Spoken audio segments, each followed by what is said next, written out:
साथियों, कारगिल युद्ध के समय अटल जी ने लाल किले से जो कहा था, वो आज भी हम सभी के लिए बहुत प्रासंगिक है। अटल जी ने तब देश को गांधी जी के एक मंत्र की याद दिलाई थी।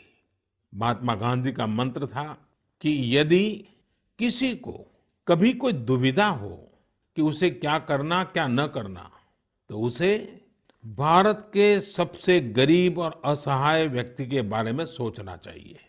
उसे ये सोचना चाहिए कि जो वो करने जा रहा है, उससे उस व्यक्ति की भलाई होगी या नहीं होगी।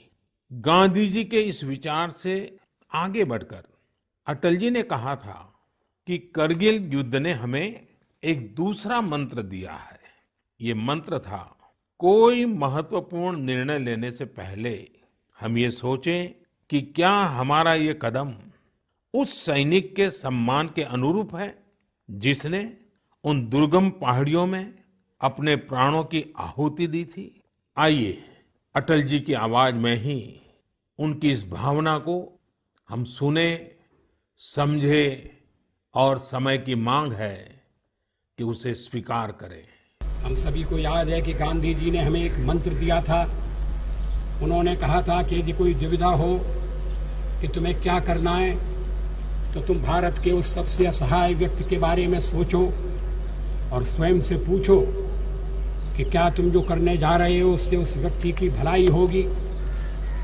कारगिल ने हमें दूसरा मंत्र दिया है, कोई महत्वपूर्ण निर्णय लेने से पहले हम ये सोचें कि क्या हमारा ये कदम उस सैनिक के सम्मान के अनुरूप है जिसने उन दुर्गम पहाड़ियों में अपने प्राणों की आहुति दी थी। साथियों, युद्ध की परिस्थिति में हम जो बात कहते हैं, करते हैं, उसका सीमा पर डटे सैनिक के मनोबल पर, उसके परिवार के मनोबल पर बहुत गहरा असर पड़ता है। ये बात हमें कभी भूलनी नहीं चाहिए और इसलिए हमारा आचार, हमारा व्यवहार, हमारी वाणी, हमारे बयान, हमारी मर्यादा, हमारे लक्ष्य, सभी कसौटी में ये जरूर रहना चाहिए कि हम जो कर रहे हैं, कह रहे हैं, उससे सैनिकों का मनोबल बढ़े, उनका सम्मान बढ़े।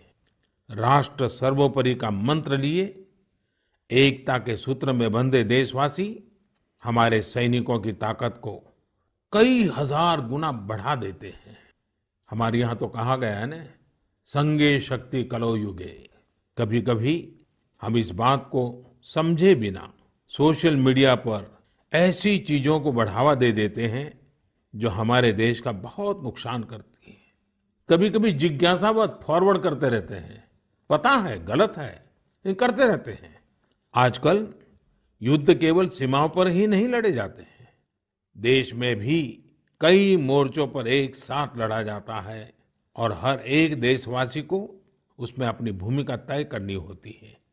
हमें भी अपनी भूमिका देश की सीमा पर दुर्गम परिस्थितियों में लड़ रहे सैनिकों को याद करते हुए तय करनी होगी।